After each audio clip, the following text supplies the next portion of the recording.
ಎಲ್ಲರಿಗೂ ನಮಸ್ತೆ. ಎಲ್ಲರೂ ನನ್ನ ಫೇಸ್ಬುಕ್ ಪೇಜ್ನ ಫಾಲೋ ಮಾಡಿ, ಹಾಗೆ ಇನ್ಸ್ಟಾಗ್ರಾಮ್ ಪೇಜ್ನ ಕೂಡ ಫಾಲೋ ಮಾಡಿ. ಈಗ ನಮ್ಮ ದೇಶದಲ್ಲಿ ಹಾಗೂ ಎಲ್ಲ ದೇಶಗಳಲ್ಲಿ ಕೂಡ 70-80% ಜನ ಸಕ್ಕರೆ ಕಾಯಿಲೆಯಿಂದ ಬಳಲ್ತಾ ಇದ್ದಾರೆ. ಈ ಸಕ್ಕರೆ ಕಾಯಿಲೆಯಿಂದ ಹೇಗೆ ಹೊರಬರೋದು, ಅದನ್ನು ಹೇಗೆ ವಾಸಿ ಮಾಡ್ಕೊಳ್ಬೋದು, ಅಥವಾ ಅದನ್ನು ಹೇಗೆ ನಿಯಂತ್ರಣದಲ್ಲಿ ಇಟ್ಕೋಬಹುದು ಅಲ್ವಾ? ಅದ್ರ ಬಗ್ಗೆ ಯೋಚನೆ ಮಾಡಬೇಕಲ್ವಾ?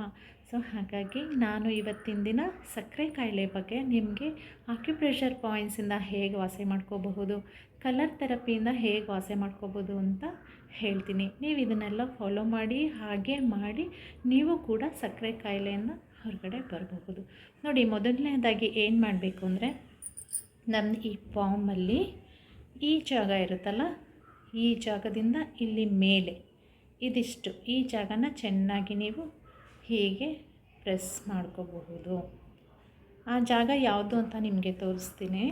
ಈ ಸ್ಕೆಚ್ ಪೆನ್ನಿಂದ ತೋರಿಸಿದ್ರೆ ನಿಮಗೆ ಕ್ಲೀನಾಗಿ ಅರ್ಥ ಆಗುತ್ತೆ. ನೋಡಿ,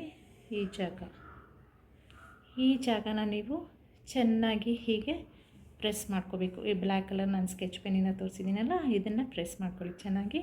ಹಾಗೆ ಈ ಪಾಯಿಂಟ್ನ ಕೂಡ ಇಲ್ಲಿ ಚೆನ್ನಾಗಿ ಪ್ರೆಸ್ ಮಾಡ್ಕೋಬೇಕು. ಓಕೆ, ಹಾಗೆ ಈ ಬ್ಲ್ಯಾಕ್ ಕಲರ್ ಸ್ಕೆಚ್ ಪೆನ್ನಿಂದ ಈ ಜಾಗದಲ್ಲಿ ಒಂದು ಹೀಗೆ ಪಾಯಿಂಟ್ ಹಾಕಬೇಕು. ಆ ಜಾಗನ ಕೂಡ ಚೆನ್ನಾಗಿ ನೀವು ಪ್ರೆಸ್ ಮಾಡ್ಕೋಬೇಕು. ಇದೆಲ್ಲ ಏನಂದರೆ ಪ್ಯಾಂಕ್ರಿಯಾಸ್ನ ರೆಪ್ರೆಸೆಂಟ್ ಮಾಡುತ್ತೆ. ಏಕೆಂದರೆ ಶುಗರ್ ಲೆವೆಲ್ಲು ನಮ್ಮನ್ನ ಕಂಟ್ರೋಲಲ್ಲಿ ಇಡೋದು, ಇನ್ಸುಲಿನ್ ಪ್ರೊಡ್ಯೂಸ್ ಆಗೋದು ಎಲ್ಲ ಯಾವುದರಿಂದ? ಪ್ಯಾಂಕ್ರಿಯಾಸಿಂದ ಅಲ್ವಾ? ಸೊ ಹಾಗಾಗಿ ಅದನ್ನು ನಾವು ಚೆನ್ನಾಗಿ ಮಾಡ್ತಾ ಹೋದರೆ, ಅದರ ಹೆಲ್ತ್ ಚೆನ್ನಾಗಿದ್ದರೆ ನಿಮಗೆ ಶುಗರ್ ಕೂಡ ಕಂಟ್ರೋಲಲ್ಲಿರುತ್ತೆ, ಅಥವಾ ಶುಗರ್ ಕಾಯಿಲೆಯಿಂದ ನೀವು ಹೊರಗೆ ಬರಬಹುದು. ಹಾಗೆ ಇದಲ್ಲದೆ ನೀವು ಇನ್ನೂ ಒಂದು ಕಲರ್ ಇದೆ, ಗ್ರೀನ್ ಕಲರ್ ಸ್ಕೆಚ್ ಪೆನ್ ತೊಗೊಂಡು ನೀವು ನೋಡಿ, ಈ ಜಾಗ ಇದೆಯಲ್ಲ, ಈ ಜಾಗಕ್ಕೆ ಹೀಗೆ ಗ್ರೀನ್ ಕಲರ್ ಸ್ಕೆಚ್ ಪೆನ್ನಿಂದ ಹೀಗೆ ಒಂದು ಡಾಟ್ ಹಾಕಿ ಇಲ್ಲಿ. ಓಕೆ, ಆಮೇಲೆ ಆರೆಂಜ್ ಕಲರ್ ಸ್ಕೆಚ್ ಪೆನ್ ತೊಗೊಳ್ಳಿ. ಆರೆಂಜ್ ಕಲರ್ ಸ್ಕೆಚ್ ಪೆನ್ನಿಂದ ನೀವು ಈ ಉಂಗುರದ ಬೆರಳಿರುತ್ತಲ್ಲ, ಇಲ್ಲಿ ಕೆಳಗಡೆ ಭಾಗದಲ್ಲಿ ಹೀಗೆ ಕಲರ್, ಈ ಥರ ಆರೆಂಜ್ ಕಲರ್ ಸ್ಕೆಚ್ ಪೆನ್ ಈ ಕಲರ್ ಹಾಕಬೇಕು ನೀವು. ಓಕೆ, ಆಮೇಲೆ ನೀವು ಯೆಲ್ಲೋ ಕಲರ್ ಸ್ಕೆಚ್ ಪೆನ್ ತೊಗೊಳ್ಳಿ. ಯೆಲ್ಲೋ ಕಲರ್ ಸ್ಕೆಚ್ ಪೆನ್ ತೊಗೊಂಡು ಹೀಗೆ ಇಲ್ಲಿ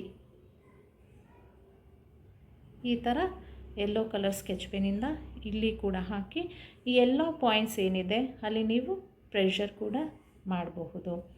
ಹೀಗೆ ನೀವು ಈ ಪ್ರೆಷರ್ ಪಾಯಿಂಟ್ ಮತ್ತು ಕಲರ್ ಥೆರಪಿಯಿಂದ ನಿಮ್ಮ ಡಯಾಬಿಟಿಸ್ ಹೇಗಿದೆಯೋ, ಅಂದರೆ ಎಷ್ಟೆಷ್ಟು ಪ್ರಮಾಣದಲ್ಲಿರುತ್ತೋ ಅದನ್ನು ನೀವು ತುಂಬ ಜಾಸ್ತಿ ಪ್ರಮಾಣದಲ್ಲಿದ್ದರೆ, ನೀವೇನಾದರೂ ಮಾತ್ರೆಗಳು ತೊಗೊಳ್ತಾ ಇದ್ದರೆ ಆ ಮಾತ್ರೆ ಕಡಿಮೆ ಆಗ್ತಾ ಬರುತ್ತೆ, ಹಾಗೂ ಕಂಟ್ರೋಲಲ್ಲಿರುತ್ತೆ ನಿಮಗೆ ಡಯಾಬಿಟಿಸು. ಹಾಗೆ ತುಂಬ ಕಮ್ಮಿ ಇರೋರಿಗೆ ಖಂಡಿತ ಅದು ಪೂರ್ಣವಾಗಿ ಗುಣ ಆಗುತ್ತೆ. ಮುಂದಿನ ವಿಡಿಯೋದಲ್ಲಿ ನಾನಿದೆ ಡಯಾಬಿಟೀಸ್ಗೆ ಯಾವ ಮುದ್ರೆಯಿಂದ ನೀವು ಇದನ್ನು ವಾಸಿ ಮಾಡ್ಕೋಬೋದು ಅಂತ ತಿಳಿಸ್ತೀನಿ. ಮುಂದೆ ಆ ವಿಡಿಯೋನ ನೋಡಿ. ಹಾಗೆ ಈ ಡಯಾಬಿಟಿಸ್ಗೆ, ಈ ಒಂದು ಸಕ್ಕರೆ ಕಾಯಿಲೆಗೆ ನಿಮ್ಮ ಆಹಾರ ಪದ್ಧತಿ ಹೇಗಿರಬೇಕು, ನೀವೇನು ತಿನ್ಬೋದು, ಹೇಗಿರಬೇಕು, ಏನೇನು ನೀವು ತಿನ್ನೋದ್ರಲ್ಲಿ ಅಳವಡಿಕೆ ಮಾಡ್ಕೋಬೋದು, ಆಹಾರ ಪದ್ಧತಿಯಿಂದ ಕೂಡ ನೀವು ಡಯಾಬಿಟಿಸ್ನ ಹೇಗೆ ಕಂಟ್ರೋಲಲ್ಲಿ ಇಟ್ಕೋಬೇಕು ಅನ್ನೋ ವಿಡಿಯೋ ಕೂಡ ನಾನು ಮಾಡ್ತೀನಿ. ಇದೆಲ್ಲ ನೀವು ನೋಡಬೇಕಂದ್ರೆ ನೀವು ಯಾವಾಗಲೂ ನನ್ನ ಫಾಲೋ ಮಾಡಬೇಕಲ್ವಾ? ಯಾಕಂದರೆ ಎಷ್ಟೋ ಜನ ಹಾಗೆ ನೋಡ್ತಾ ಇರ್ತಾರೆ, ಬಿಟ್ಟರೆ ಫಾಲೋ ಮಾಡೋದಿಲ್ಲ. ದಯವಿಟ್ಟು ಎಲ್ಲರೂ ಫಾಲೋ ಮಾಡಿ. ಆಗ ನನ್ನ ಮುಂದಿನ ವೀಡಿಯೋಗಳು ನಿಮ್ಮ ಹತ್ರ ಬರೋದಕ್ಕೆ, ಅಂದರೆ ನಿಮಗೆ ಕಾಣಿಸೋದಕ್ಕೆ ತುಂಬ ಸುಲಭ ಆಗುತ್ತೆ. ಎಲ್ಲರಿಗೂ ಧನ್ಯವಾದ.